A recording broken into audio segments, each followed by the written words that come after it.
word doctor actually means teacher, and so doctors should be educating their patients and teaching their patients. But unfortunately, the only thing that doctors are taught while they're in medical school is how to prescribe drugs. We got hours and hours and hours on how to use basically patent medicines, which, as you know, are what usually goes on the prescription pad as a molecule that can be patented, which means it's not found in nature, because you can't patent it if it's not found in nature, if it's found in nature.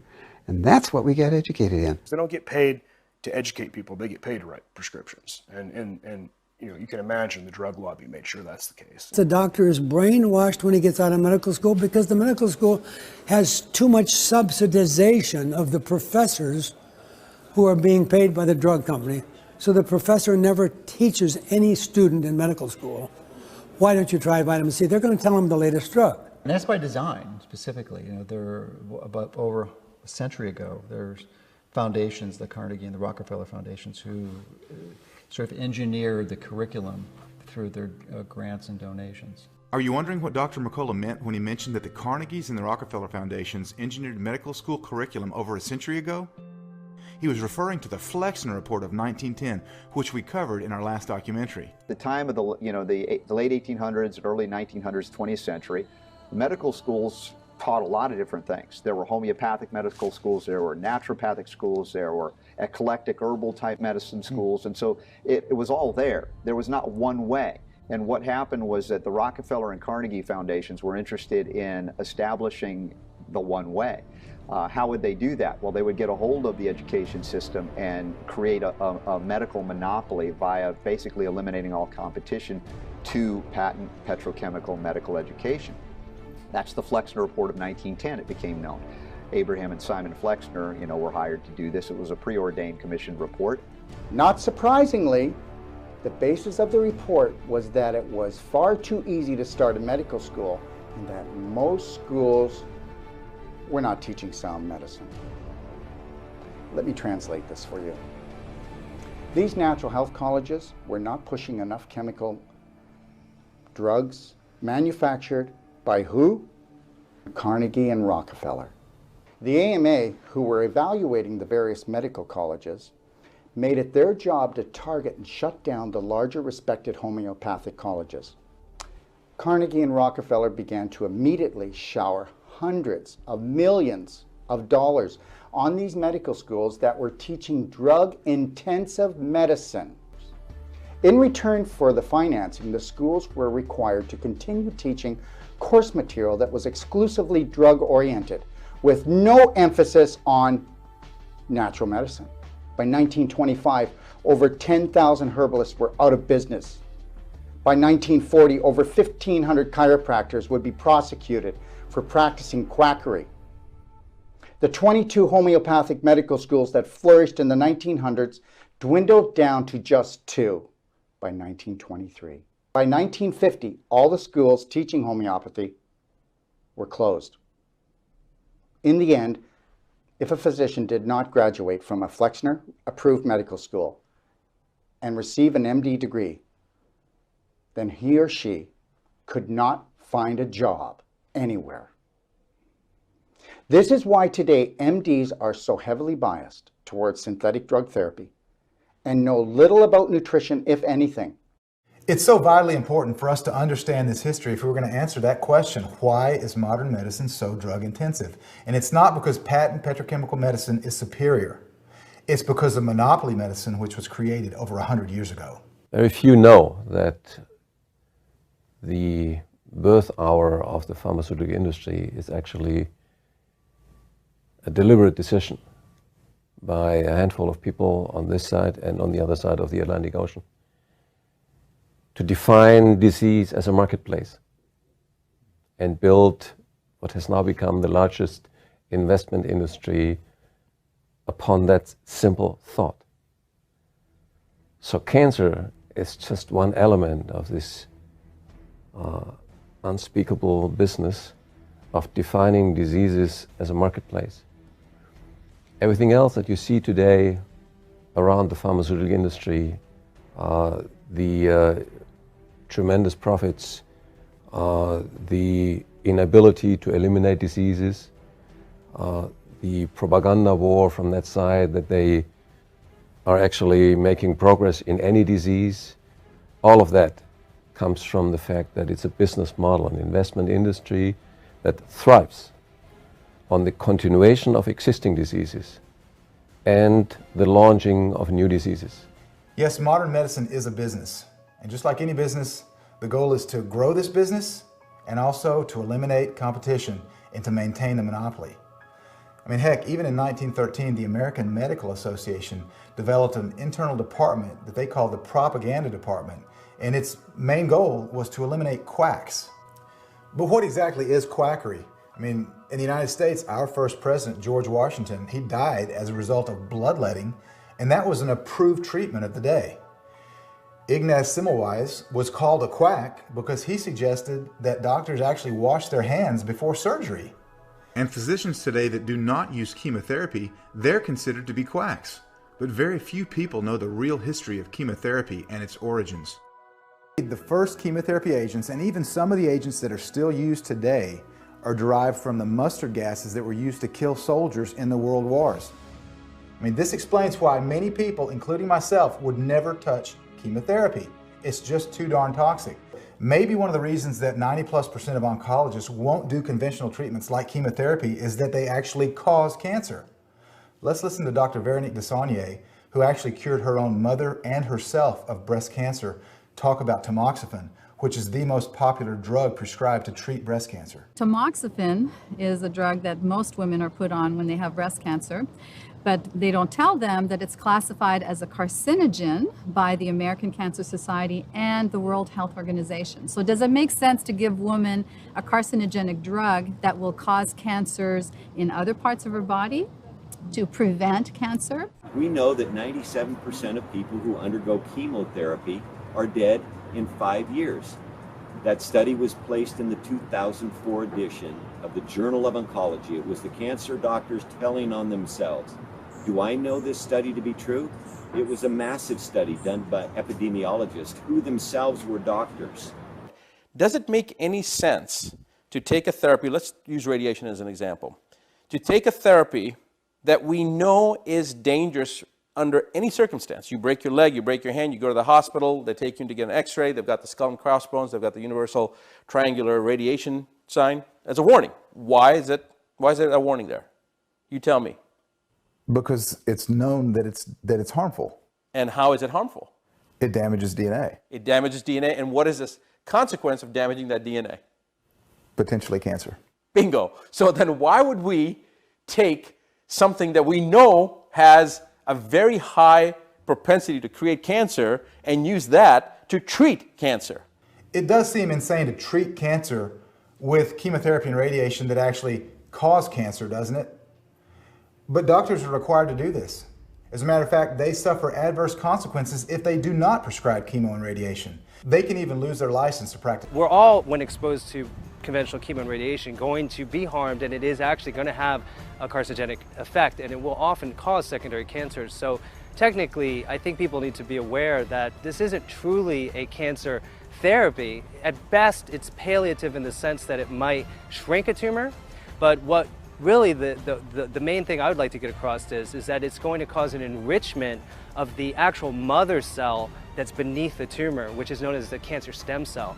So technically you are shrinking the tumor size, but you're enriching the population of the tumorigenic cells at the very same moment. So again, the idea that some people are resistant to chemo and radiation is really a false concept.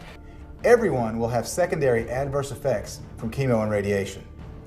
Despite this fact, as we've already learned, many doctors from countries across the globe might even lose their license if they do not prescribe chemo and radiation. Are you beginning to see the way that Big Pharma has its tentacles throughout this medical cartel, especially when it comes to chemotherapy? Having a maximum chance of fighting and overcoming cancer, we need an intact immune system. And that too makes the current approach of chemotherapy so unethical. But every scientist knows that it is a huge fraud. And those who say they don't, they should quit the job of being a scientist. The immune system is the key to fighting cancer and to health. And one of the interesting things about chemotherapy is that it totally destroys and devastates the immune system. Another unique thing about chemotherapy that many people don't know is that oncologists can actually make kickbacks from prescribing chemotherapy drugs. This is a unique characteristic to the cancer industry that does not apply anywhere else in pharmaceutical drugs. Oncology is an unbelievably lucrative field of medicine, especially when you're running the business side of it. Oncology is an incredibly lucrative business, and maybe it's because of this fact that we see stories like the story of Dr. Farid Fatah in Michigan. He was an oncologist that over the last several years, he was recently convicted of prescribing chemotherapy drugs to patients that didn't need it, many of whom didn't even have cancer, and sadly, many of whom died from the chemotherapy. He's been sentenced, I believe, to 45 years in prison. Yeah. But the most disturbing thing about this is not that he was caught and that he has been sentenced to prison. The disturbing thing is that there are hundreds of other cancer doctors out there doing the same thing, and they haven't been caught. And they get away with so much deception, violating medical ethics, lying to patients. Most patients never question their doctors because they think the doctor is the sole authority. The agencies that were designed to protect humanity are protecting the industry they're supposed to protect us from. Well, any drug that is on the market, available through prescription, that has serious and widespread adverse effects, as they say, was previously declared safe and effective by the FDA. That's the only reason that drug reached the market. So if after approval it suddenly has opposite effects, very dangerous, that's fraud. Fraud at the level of the FDA for not investigating the drug properly or concealing the truth. And the FDA, on its own website, openly admits that 100,000 plus people die each and every year from properly prescribed prescription drugs. I'm a German. I didn't learn anything about that. I was 35 years old when I learned about Bayer, BASF, the largest pharmaceutical companies at that time, were actually building or responsible for the extermination camp at Auschwitz. And then I wanted to know more, and there was nothing. So we finally found in the archives of the US, in Washington, the US National Library, the records of case number 6 of the Nuremberg War Crime Tribunals. We are told that there was only one tribunal against the main war criminals, but in fact there were 12. Number 6 was against Bayer, BASF, and Höchst. At that time, they were forming a cartel by the name of IG Farben. And that whole case lasted an entire year against 24 managers of these pharmaceutical and chemical companies. And it showed that they were largely financing the rise of the Nazis to power, that they supplied 100% of the raw materials so that the Nazis could lead their war, including 100% of the synthetic gasoline, rubber, 100% of the explosives. The report came to the conclusion, the US prosecutor said, without IG Farben, World War II would not have been possible. Big Pharma patents drugs, and they call that medicine. But do patented molecules, this medicine that they've created, does this have a place in modern healthcare? Or I think maybe the bigger question is, can we, as mortal men, improve on nature? Patent medicines do not belong in human bodies. If we're going to be as healthy as we can in the bodies we now have, we have to use only the substance and energy that belongs in the body. Standard of care and you give chemo and people die, it's okay. If you don't do the standard of care and people live, that's not okay. It's politically incorrect. So this is the amazing thing. You take a poison, you give it to people, they die. It's part and parcel of the normal status quo, modus operandi. This is how it's supposed to be. Now you break that, you actually do something that's not toxic, you help patients, they live. Hey, we don't care whether the patient lives or not. That's irrelevant. It's not part of the standard of care. This is a total war. Texas Medical Board is going after my doctors, is going after my assistants. They're suing everybody because of using the treatment which is non-conventional. Not easy to treat these advanced patients because we are continuously being harassed for doing this, okay? Which is incredible. We should be awarded. We should be set up the example. We are saving the lives of people who are sentenced to die. No, We are mercilessly harassed by lawyers, by people who know nothing about treatment, who are stupid puppets of the guys behind who knows very well what we can offer, but are directing these guys like in Nazi Germany, and they are simply obeying orders because they were programmed this way, okay? I think there will be a time when there is some type of Nuremberg trial. So all of these white-collar, nicely dressed lawyers and clerks who are chewing the money of taxpayers, they will be held accountable for what they do, because many people died because of their actions. In 1987, 4 chiropractors from Illinois, particularly Chester Wilk, he was the head chiropractor that took the AMA to court. They actually took the entire American Medical Association to court, accusing them of having a branch within their organization designed to eliminate chiropractic as a profession, a licensed profession they were trying to eliminate through the use of propaganda. Well, a federal district court judge in Illinois, Susan Getzendanner, in 1987 found the AMA guilty of conspiracy. That was the judgment. So if anybody tells you when you're talking about these things, oh, you're just a conspiracy theorist, you can lead them straight to the Wilk versus the AMA court ruling of 1987, and the judgment was guilty of conspiracy. Are you beginning to get the picture here? This is not conspiracy theory. This is conspiracy fact, according to the courts. Now, why are we sharing this with you? Because you must understand the belly of this beast if you're going to believe the truth. One of the many victims of this conspiracy to suppress natural cancer treatments is a man named Jason Vale. Last year, I had the privilege of interviewing him, and he shared with me the true story of how he was arrested, convicted, and spent 5 years in federal prison, not for murder or rape or assault, but for selling an unapproved cancer treatment, namely apricot seeds, which contain Laetrile, on his website. But Jason is not alone. Almost 80 years ago, a scientist named Royal Raymond Rife faced jail time for using an unapproved treatment. In the 1930s, Dr. Royal Rife, who was a microbiologist, knew that there were microbes inside the cancer cells.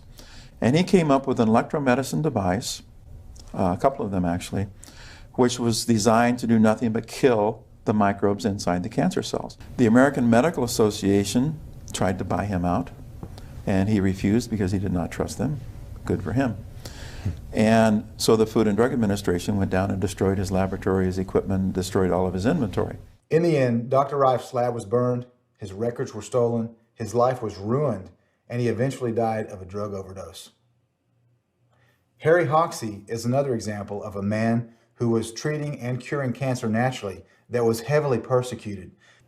And basically what everything spins around, it's what is known as the Hoxsey formula. It's a liquid made with a combination of several herbs and minerals, and it, because of the way that it's put together, it selectively targets only the malignant cells. Any cell with a bad DNA or a bad metabolism, those are the ones that are going to be destroyed. Okay. Of course, there's a few vitamins, there's a diet, which is not a difficult one to follow. And we also use a lot of herbal, both Occidental and Chinese herbal formulas. The formula that you're using, is this pretty much the same formula that Harry Hoxsey used? Exactly the same. 80, 100 years ago? Exactly the same. So if somebody comes into the Hoxsey clinic here and they want treatment, how long does the treatment typically last? This is a clinic that does something in a different way than most of the regular clinics. We try to do everything on a single day. People come in the morning, they get registered, they go through the laboratory, they go through the x-rays, they get their consultation, a very thorough physical examination, and then we have to wait until we get the reports from laboratory x-rays, which takes a couple of hours, and then we call people up for a second visit in the afternoon, and we explain all the findings to them. We give them their treatments, and they just pick up their supplies and make their payments and go home, same day. Wow. This is something you can do at home. You don't have to be necessarily hospitalized to do it, you know. Mm-hmm. And they stay on the diet, and they come back for a checkup every 6 months, every year. Eventually, just come back every 2-3 years. Okay. Being a one-day treatment, the Hoxsey treatment, relatively affordable? I think so. I think we're the cheapest clinic in town. Are you really? Oh yeah. I'm a pharmacist by profession, so I've been practicing that for about 20 years. So when my daughter was diagnosed, about 3 years ago, we decided, the whole treatment was just huge and barbaric, and it's just, and the options was just very limited. And we, I think I ran that by you at that time. There was just, the prognosis was less than 20%. Amputation was almost definite. When the swelling happened, that's where the mistake number one. We went to the emergency room. At that point, I thought, well, look, they didn't have significant successes with that, and I thought that, you know, in an ethical standpoint, if you don't have very much, you shouldn't be doing that much. And that's what I thought. I didn't think that they would pursue such a, you know, aggressive means to get it. And at that point, the doctor was, again, depending on who you get, we had a physician that was very stubborn, thinks that he has all the answers, didn't know anything about what we were approaching. They kept Selena. Oh yeah, Selena with guard. They had armed guards at that point because they knew where my mind was at. They had armed guards in a room. In their room. They knew where my mind was at, because my mind was to take her back to the facility of my choice, right? And the facility that would, you know, give her a chance at some sort of a normal life. They came with their lawyers and they said, if you don't sign consent, we're going to take custody of the child. And the custody was given to the state, and then so they took custody of yeah, Selena. Correct, Okay. yeah. And then they started aggressive chemotherapy at that point. This is documented. And every time about 8 white coats come into the room, look at her wound getting bigger and bigger with every dose. As much as I pleaded and as much as I saw, the wound got so big, got infected with MRSA. Then in the end, an amputation was required. After that point, we still didn't have custody after the amputation for another 6 months. We have custody now. The Department of Children and Families was called because we were wasting time, according to the doctors. They wanted me in for chemotherapy a week after my biopsy was done at Hartford. And they came in and they took me because they said that I had to get the chemo. And What do you mean they said, when you say they took you? They came into my house in October around Halloween, and they said that I had to go with them. And who is they? The DCF workers. Okay, so they actually came into your home and took you from your... Yeah, they had about 12 police squad cars surrounding my house and the block, and they basically just came into my house and said, we have to go. My mom wasn't even home. I was hiding in my closet upstairs because I had no idea what was going on. And were you the only one at the house? Yeah, I called my mom crying, and she came home immediately to police and DCF workers surrounding our house. After about 2 weeks of being in the hospital, going through courts and judges, they got the order that they could force me to do the chemotherapy. And at that point, I was in the hospital. I couldn't leave my room. There was a guard sitting outside of my door. I couldn't use my phone. I couldn't contact my mom. And basically, it came down to one morning they came in and they strapped me to the bed and they sedated me for surgery. Really? Yes. Because you have to have a port to have chemotherapy, which is why I have a scar. And you didn't want a port? No, because I didn't want the chemo. They came in to insert an IV and I said no. So they had to have the officers and the security guards and the staff come in, and they brought in a bed that had straps, and they had to tie me down by my wrists and my ankles. And a woman came in and they put a needle in my neck to knock me out. And the next thing I knew, I woke up and I was in the recovery room. Well, I would like to know, how is that any different from Nazi Germany, when people were put into concentration camps and experimented on, or forced to do certain things? I don't know what the difference is. This is unacceptable. This is incompatible with a free society. And frankly, the doctors that engage in that kind of activity, and the hospital staff that strap people down and force chemotherapy into these children, they should be arrested. They should go to jail, just like this other oncology doctor who's serving 50 or 45 years in prison now. Big Pharma may need this cancer investment industry to continue so that the money keeps flowing in. But our goal with The Truth About Cancer is exactly the opposite. We want to eradicate cancer once and for all. And that's why we've shared these truths with you today. Maybe they've been a little bit difficult to believe, but they are the truth. Has your perspective changed on this? I hope that it has, because the perspective that most people have when they hear cancer is that cancer is a death sentence.